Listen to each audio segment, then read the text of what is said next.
تو پیارے نبی حضرت محمد رسول اللہ صلی اللہ علیہ وسلم سے اگر معلوم کریں یا رسول اللہ کون لوگ ہیں جو اس رمضان میں بھی، ایسے کون لوگ ہوں گے جو یہ روزہ رکھنے کے بعد بھی، ایسے کون ہیں جو رمضان کا مہینہ پانے کے بعد بھی، ایسے کون ہیں جو ان مقدس ساعتوں میں آ جانے کے بعد بھی پھر بھی اللہ ان سے راضی نہیں ہے، پھر بھی اللہ ان سے ناراض ہے، پھر بھی ان کی عبادت قبول نہیں ہے، ان کا روزہ قبول نہیں ہے اور ان کی عبادتیں نہیں اللہ تبارک و تعالیٰ مان رہا، ایسے کون لوگ ہیں؟ تو حدیث پاک میں آتا ہے ہاں ایسے بھی ہیں، 4 لوگ ایسے ہیں، 4 لوگ ہیں ایسے جن کی عبادت قبول نہیں ہوتی، مردوں میں بھی ہیں وہ عورتوں میں بھی ہیں، 4 ایسے ہیں بد نصیب جو روزہ رکھنے کے بعد بھی ایسے جیسے بھوکے ہی ہیں، ایسے 4 ہیں جن کی اللہ تبارک و تعالیٰ کو بھوکا رہنا بھی پسند نہیں آیا، ایسے 4 ہیں جو روزہ رکھ کے بھی سجدہ کرتے ہیں خدا کو وہ سجدہ قبول نہیں ہے، ایسے 4 ہیں جو لوگوں کو صدقہ خیرات بانٹتے پھر رہے ہیں پھر بھی ان کی یہ ادا اللہ کو بھا نہیں رہی۔ کون ہے بھائی وہ 4 لوگ؟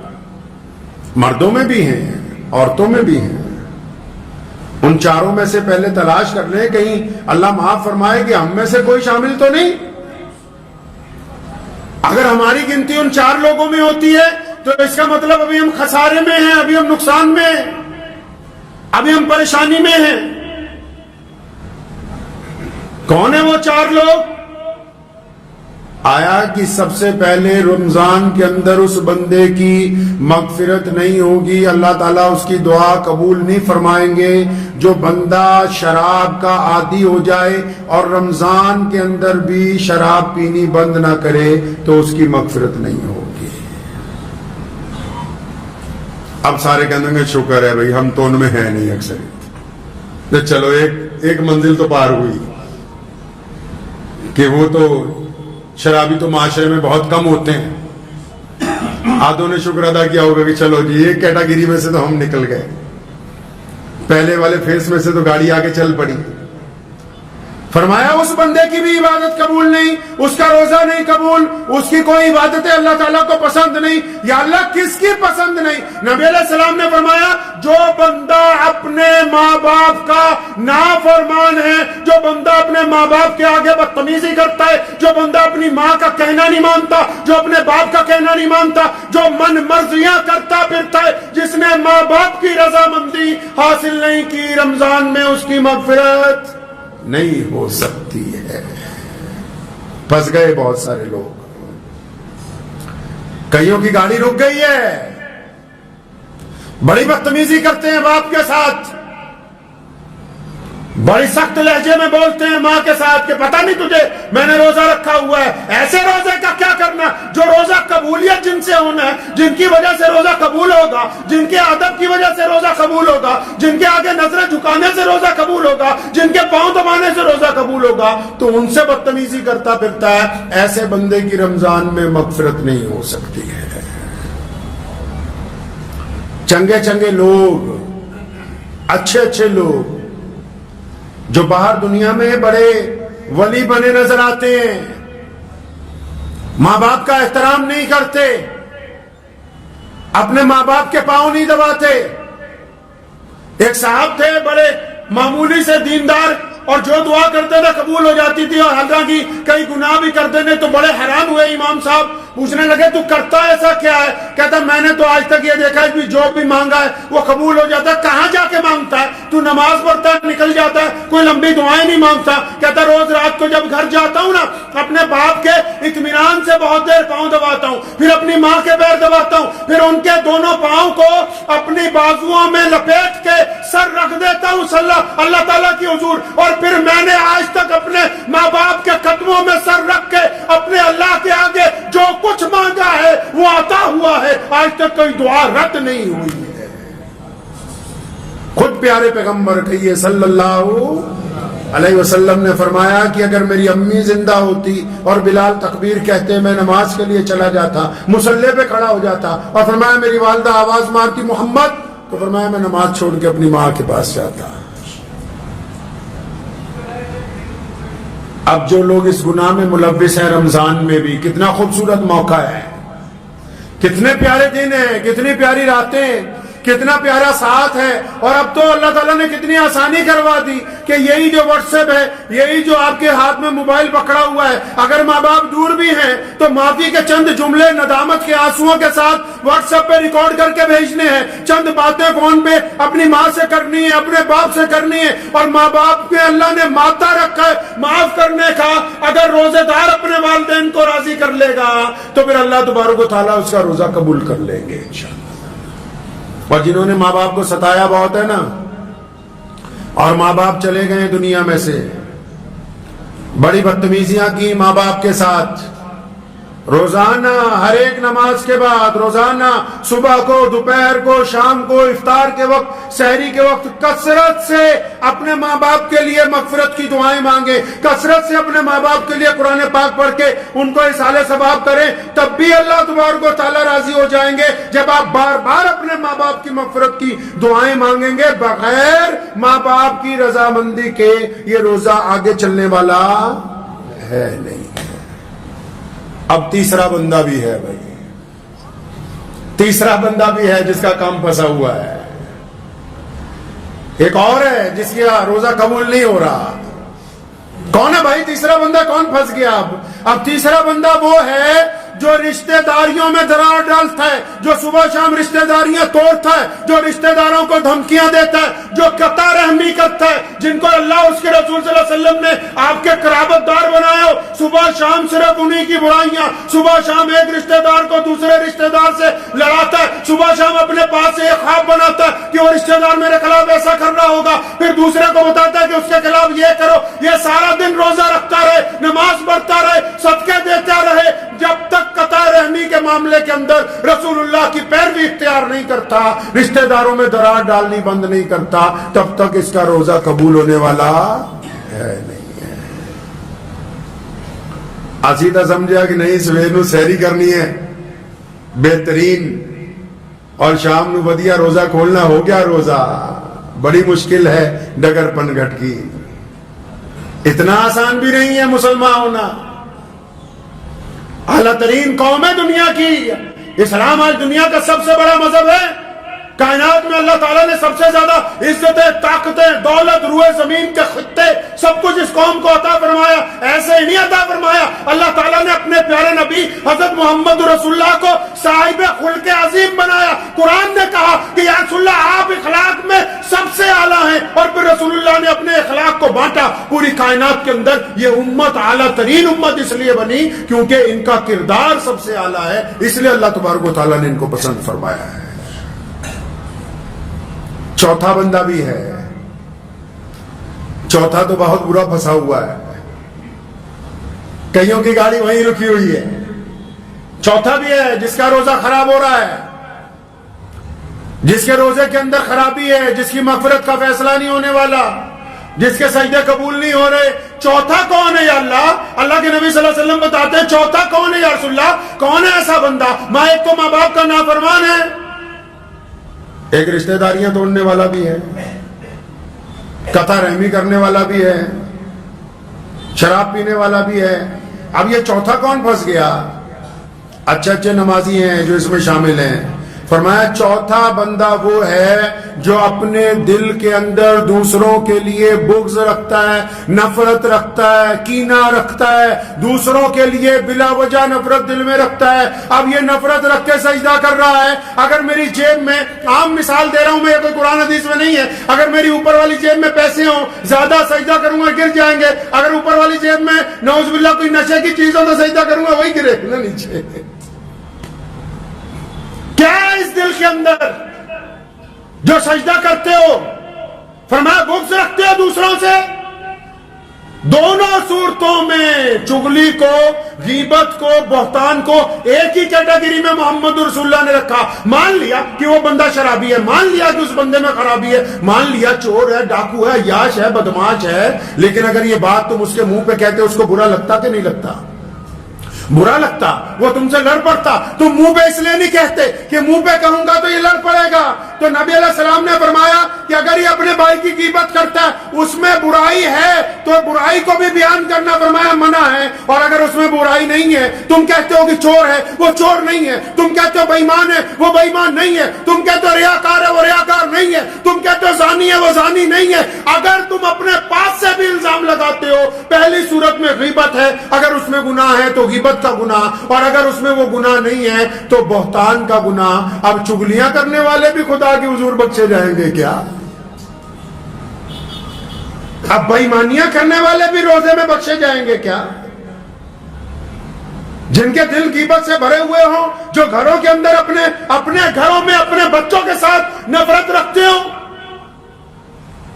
جو مسجد میں آتے ہوں پھر بھی پردھانگی کے چکر میں ایک دوسرے کی ٹانگ کھینچنے کی فکر میں رہتے ہوں، جو یہ سوچتے ہوں کہ فلاں کی خامی کیسے نکالیں، جو 24 گھنٹے اسی چکر میں، اب کسی گھر میں کوئی بہو ہے، کسی کی بیٹی بہو بن کے آ گئی، ہماری کہیں چلی گئی، ہم کہتے ہیں داماد اچھا ہو جائے لیکن ہمارا بیٹا اچھا نہ بنے اپنی بیوی کے لیے۔ داماد اچھا چاہیے، اپنا بیٹا اچھا نہیں ہو تمہاری بیوی کے لیے۔ روزہ بھی رکھتے ہو، اپنی بہو کی بے عزتی بھی کرتے ہو، روزہ بھی رکھتے ہو، اپنے بچوں کو بھی ڈانٹتے ہو، روزہ بھی رکھتے ہو، اپنے ماتحت کو بھی ڈانٹتے ہو۔ پتہ ہے نبی علیہ السلام نے آخری وقت میں کیا کہا؟ یہ صرف آج تک یہی بتاتے کہ یہی کہا میری امت کو بخش دو، میری امت کے لیے مغفرت کا فیصلہ ہو جائے، میری امت کا کیا ہوگا یا اللہ میری۔ لیکن نبی علیہ السلام نے آخری وقت میں اس کے علاوہ اور بہت سی باتیں کی، ان میں ایک بڑی پیاری بات ہے، فرمایا میں اس بات کے لیے بھی بڑا فکر مند ہوں کہ میرے بعد تم اپنے ماتحتوں کے ساتھ کیا کرو گے، میرے بعد تم اپنے نوکروں کے ساتھ کیسا معاملہ کرو گے، میرے بعد تم اپنے غلاموں کے ساتھ کیا کرو گے۔ جس نبی علیہ السلام نے زندگی میں ظاہری پردہ فرمانے کے وقت بھی اس بات کی فکر کی ہو کہ میرے بعد ماتحتوں کا کیا ہوگا، نوکروں کا کیا ہوگا، ملازموں کا کیا ہوگا، غریبوں کا کیا ہوگا، مسکینوں کا کیا ہوگا، پھر اس امت میں روزے فرض کر دیے گئے ہوں، ان فرض روزوں میں روزے دار بندہ اپنے گھر کے اندر ہی ایک بغض رکھتا ہو اپنے ہی دوستوں کے لیے، اپنے ماں باپ کے لیے، اپنی بیوی کے لیے، اپنے بھائی کے لیے، اپنے عزیز و اقارب کے لیے، اپنے نماز کے ساتھیوں کے لیے، پھر یہ سوچتا ہے کہ میرا روزہ ہو گیا۔ روزہ ہوا نہیں ہے، روزہ نہیں ہوا۔ روزہ تو برائیوں کو جلانے کا نام ہے، روزہ تو برائیوں کو ختم کرنے کا نام ہے۔ اچھا روزہ رکھنا چاہتے ہیں آپ، چاہتے ہیں کہ بہت خوبصورت روزہ ہو، روزے دار کو تو غصہ نہیں آتا، روزے دار کو غصہ نہیں آتا، اور جب غصہ آتا ہے، یہ کون کہتا ہے نہیں آتا؟ ارے آتا ہے غصہ، لیکن روزے دار غصے کا اظہار نہیں کرتا، روزے دار غصہ آنے کے بعد گالی نہیں دیتا، روزے دار غصہ آنے کے بعد غصے کو ضبط کر لیتا ہے، روزے دار غصہ آنے کے بعد ناراضگی کا اظہار نہیں کرتا۔ مطلب روزے دار کو غصہ تو آتا ہے لیکن یہ دوسرے کو غصے کا بتاتا نہیں ہے کیونکہ یہ روزے دار ہے۔ روزے دار کا عمل اور اس کا کردار اچھا۔ روزہ رکھنا چاہتے ہیں، ماں باپ کی اطاعت کیجئے۔ ماں باپ کہہ رہے ہیں بیٹا جلدی گھر آ جاؤ، کہ نہیں ہم تو دیر سے آئیں گے۔ ماں باپ کہہ رہے ہیں فلاں کے ساتھ ملنا جلنا کم کر دو، نہیں ابا تمہیں نہیں پتا ہے۔ ماں باپ نے تمہارے اندر کچھ خرابیاں دیکھی، ان کی اصلاح کرتے ہیں، تم کہتے ہو کہ نہیں آپ کو عقل نہیں ہے۔ اگر آپ اچھا روزہ رکھنا چاہتے ہیں تو اپنے ماں باپ کی اطاعت کریں، اگر آپ اچھا روزہ رکھنا چاہتے ہیں تو تمام طرح کے نشے چھوڑنے کا عہد کریں اس رمضان المبارک میں۔ اگر آپ روزہ اچھا رکھنا چاہتے ہیں تو پھر سارا دن صرف اگر 5 نمازیں آپ جماعت سے پڑھ رہے ہیں، ان نمازوں کے بعد اگر وقت نہیں نہ مل رہا بہت زیادہ تلاوت کا، وقت نہیں مل رہا نا تسبیح کرنے کا، لیکن اگر آپ کاروبار میں برابر تولیں گے تو آپ کا روزہ اچھا گزرے گا۔ میرے والد صاحب شیخ اسلام مولانا حبیب الرحمان صاحب لدھیانوی رحمۃ اللہ علیہ، مجھے اچھی طرح یاد ہے کہ ایک مرتبہ گاڑیاں ہم لوگ ہر 1-2 سال بعد جب بدلتے ہیں تو ایک گاڑی فروخت کرنی تھی، تو ایک پروفیسر صاحب آ گئے یونیورسٹی سے، ان کو چاہیے تھی وہ گاڑی، تو اس کے ساتھ دفتر میں اندر بیٹھے تو فرمانے لگے کہ گاڑی کا تو معاملہ طے ہو گیا ہے لیکن میں آپ کو بتا دوں چلتے چلتے فلاں چیز اس کی خراب ہو جاتی ہے۔ پھر تھوڑی دیر بعد کہنے لگے فلاں چیز اس کی بیٹری کی فلاں چیز خراب ہے تو وہ بھی رک سکتی ہے۔ تو 15 خرابیاں اس کو اپنی گاڑی کی۔ تو پروفیسر صاحب سردار جی تھے، ہنسنے لگے، کہنے مولانا صاحب گڈی بیچن نہیں بلایا کہ بجان نہیں بلایا دوسری سامنے۔ فرمایا نہیں، اس لیے بتا رہے ہیں تاکہ کل کو جب آپ یہ سامان لے جائیں، جب آپ یہ سامان لے جائیں گے اپنے گھر اور اس کی خرابیاں آشکار ہوں گی یہ تو نہیں ہے کہ اس کی خرابیاں آپ کو پتہ نہیں لگیں گی. پھر آپ کہیں گے کہ ایک مسلمان نے جھوٹ بول دیا, ایک امام نے جھوٹ بول دیا. پیارے نبی حضرت محمد رسول اللہ صلی اللہ علیہ وسلم نے ہمیں یہ طریقہ عطا فرمایا ہے کہ ہم مجبوریوں کا کاروبار نہیں کرتے, ہم جھوٹ کا کاروبار نہیں کرتے, ہم بے ایمانی کا کاروبار نہیں کرتے, ہم ٹھگی کا کاروبار نہیں کرتے. ہم کم کھا لیں گے لیکن عزت کی روٹی کھائیں گے. بے ایمانی کا کاروبار نہیں کیا جا سکتا. رمضان کا روزہ اپنے روزے دار کو اسی بات کا پابند کرتا ہے. بار بار چیز میں کوئی خرابی ہے بتا دو, کیا ہو گیا, 2 روپے کم ملیں گے. لیکن ان 2 روپے میں اتنی طاقت ہے کہ اللہ تعالیٰ اس کو 200 کروڑ میں تبدیل کر سکتے ہیں. اس حلال کی روزی میں اتنی برکت ہے کہ اللہ تبارک و تعالیٰ اس کی بدولت دنیا کے خزانے آپ کے آگے کھول دیں گے اور آخرت کے بھی. روزے دار بے ایمان نہیں ہوتا, روزے دار کی آنکھیں زنا نہیں کرتی, روزے دار کے خیالات گناہ نہیں کرتے, روزے دار کا لب و لہجہ غصے کا نہیں ہوتا. لیکن آپ لوگ دیکھیں کہ مسجدوں میں بعض اوقات جب رمضان شریف میں بعض حضرات ہوتے ہیں دیندار لوگوں کے پیچھے پڑے ہوئے ہوتے ہیں, اور دیندار لوگ بھی کیونکہ نئے نئے دیندار بنتے ہیں تو ذرا سا کوئی اگر ٹھوکر مار دے فوراً کہیں گے نا بھائی میں تو اللہ کے لیے کر رہا تھا, تو چاہتا تو آج سے نہیں کرتا میں. نبی علیہ السلام نے فرمایا دین کے معاملے میں اگر کوئی ملامت کرے آپ کو تو اس کو برداشت کرو, اپنا کام نہ چھوڑو. دنیا تو چاہتی ہے کہ آپ نیکی کے راستے سے ہٹ جائیں, دنیا چاہتی ہے کہ آپ اچھائی کے راستے سے ہٹ جائیں, لیکن اگر کوئی آپ کی برائی بھی کرے تو پوری طاقت کے ساتھ نیکی کی طرف آگے بڑھو. برائی کرنے والے پیچھے رہ جائیں گے, اللہ تعالیٰ آپ کو نیکی کی بدولت آگے لے کے جائیں گے انشاءاللہ تعالیٰ. اور لیکن جو لوگ روزہ رکھنے کے بعد غیبت کرتے ہیں, روزہ رکھنے کے بعد چغلی کرتے ہیں, روزہ رکھنے کے بعد کسی کی بیٹی کی طرف غلط نگاہ سے دیکھتے ہیں, روزہ رکھنے کے بعد ٹھگی کا پلان بناتے ہیں, روزہ رکھنے کے بعد بے ایمانی کرتے ہیں, روزہ رکھنے کے بعد گھروں میں اپنی بہنوں کو, بیٹیوں کو, بہوؤں کو تانے مارتے ہیں, روزہ رکھنے کے بعد گھر کی اگر عورتوں کو بھی کہتا ہوں, بیٹیوں کو بھی, بہنوں کو بھی, اور جنیاں مرضی تسبیحاں کرتے رہو, جب تک لوگوں کا دل دکھانا بند نہیں کرو گے کوئی تسبیح قبول نہیں ہوگی, کوئی تسبیح قبول نہیں ہے. دوسرے کے دل میں آگ لگانے کے بعد وَيْلٌ لِكُلِّ هُمَزَةٍ لُمَزَةٍ, فرمایا ویل اور تباہی ہے اس بندے کے لیے, اس عورت کے لیے, اس مرد کے لیے, اس بوڑھے کے لیے, اس بوڑھیا کے لیے, ان کے لیے تباہی ہے. کس کے لیے تباہی ہے یا اللہ؟ فرمایا کہ دوسروں کے عیب ڈھونڈتے پھرتے ہیں, پھر ان عیبوں کو آگے سپلائی کرتے. نار اللہ الموقدہ, اللہ فرماتے ہیں کہ خود ایک آگ جلائیں گے, اس میں ان کا رگڑا لگائیں گے ہم. روزہ رکھتے ہیں تو لوگوں کے دلوں کو تکلیف نہ پہنچائیں. اور نبی علیہ الصلوۃ والسلام کا روزہ کیسا ہوتا تھا اس بات کو اب تلاش کر لیں. مجھے پتا ہے کہ آج بھارت کے مسلمانوں میں گھر گھر میں ہم لوگ مفتی بنے ہوئے ہیں, لیکن حضرت کبھی رمضان میں یہ بھی کوشش کر لیں کہ رسول اللہ صلی اللہ علیہ وسلم کس وقت اٹھتے تھے, کس وقت تسبیح پڑھتے تھے, کس وقت سحری کرتے تھے, سارا دن معمولات کی عادت پوچھو جا کے اپنی مسجد کا ائمہ کو, تاکہ پتہ لگے رمضان چلنا کیسے ہے, رمضان گزارنا کیسے ہے. ہماری افطاریاں دیکھ لیجیے آپ, افطاریاں دیکھ لیں ہماری. شام کو جب روزہ کھلنے کا وقت ہوگا, خدا کی قسم اتنا سامان ہماری افطاری میں ہوتا ہے, کوئی باہر کا آدمی دیکھ لے تو حیران رہ جائے کہ یہ کیا کرتے ہیں. بہترین قسم کے کھانے, بہترین قسم کے پکوڑے, طرح طرح کی حلوے, طرح طرح کی میٹھی کھیریں, طرح طرح کی کھجوریں, طرح طرح کے پھل, طرح طرح کے شربت, طرح طرح کی کولگیٹ اور طرح طرح کی کیا کہتے ہیں اس کو کولڈ ڈرنک. ہمارے پیارے نبی صلی اللہ علیہ وسلم نے روزہ کیسے کھولا؟ جتنی تیزی سے نگاہ لگائی ہے نا دسترخوان پہ, جس بوٹی پر تمہاری نگاہ ہے اس وقت مومن بنو گے جب اس کو اٹھا کے اپنے بھائی کو دو گے, کیونکہ رسول اللہ نے فرمایا جو اپنے لیے بہتر سمجھتے ہو وہ اپنے بھائی کے لیے سمجھو, تب تمہارا ایمان کامل ہونے والا ہے. تو پیارے نبی علیہ الصلوۃ والسلام کے پاس افطاری کے وقت کیا ہے بھائی؟ سونے کول کی ہے افطاری دے ٹائم. نبی علیہ الصلوۃ والسلام نے افطاری کیسے کی ہے؟ بعض اوقات بہت زیادہ کھانے جب دسترخوان پہ دیکھتے ہیں تو کبھی اپنے پیارے نبی علیہ الصلوۃ والسلام کو بھی یاد کیا کریں. سیدنا فاطمہ الزہرا رضی اللہ تعالی عنہ، حضرت علی رضی اللہ تعالیٰ عنہ کی زوجہ مولا علی رضی اللہ تعالیٰ عنہ کو کئی دن بعد مزدوری ملی، 4 یا 5 دن کا فاقہ لگاتار 3 4 5 دن گزر گئے، چوتھے دن مزدوری ملی ہے، اور مزدوری کے بعد جو آٹا آیا اس کی روٹیاں بنی، حضرت مولا علی رضی اللہ تعالیٰ عنہ کو دی گئی، حسن و حسین کو دی گئی، سیدنا فاطمہ الزہرا نے اپنے حصے کی آدھی روٹی ایک کپڑے کے اندر لپیٹی، اس پر ایک ٹکڑا رکھا سالن کا، اور حضرت علی رضی اللہ تعالیٰ عنہ کو لپیٹ کے دی۔ پوچھا فاطمہ یہ کیا کرنی ہے؟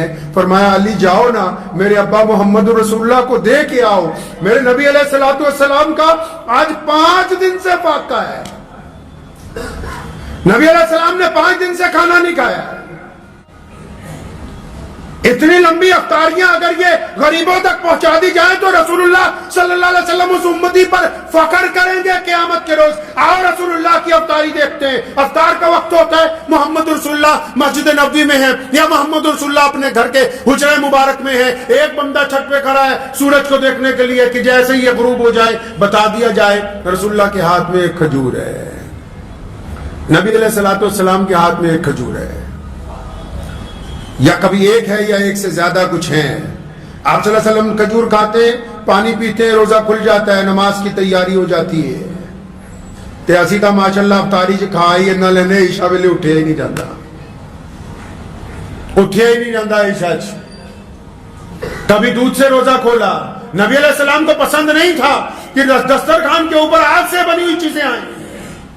افطاری کے دسترخوان پر نبی علیہ الصلوۃ والسلام نے آگ سے بنی ہوئی کوئی چیز کبھی تناول نہیں فرمائی، اور نبی علیہ الصلوۃ والسلام نے کبھی باسی کھانا نہیں کھایا، صرف ایک مرتبہ باسی روٹی کھائی فتح مکہ کی رات کو ام ہانی رضی اللہ تعالیٰ عنہ کے گھر، ورنہ فاقے سے رہتے تھے یا پھر تازہ کھانا کھاتے تھے، نبی علیہ الصلوۃ والسلام نے باسی کھانا نہیں کھایا۔ تو اس بات کو طے کر لیں کہ یہ رمضان خوبصورتی سے گزارنا ہے، گزاریں گے انشاءاللہ۔ خوبصورتی کہاں ہوتی ہے پتہ ہے؟ کئی کریمہ ملنڈے منہ تے ایدا نہیں خوبصورت ہونا۔ چہرہ خوبصورت کرنا چاہتے ہیں؟ ایک صاحب میرے اپنے دادا مرحوم حضرت مولانا مفتی محمد احمد لدھیانوی رحمۃ اللہ علیہ کا واقعہ یاد آ گیا۔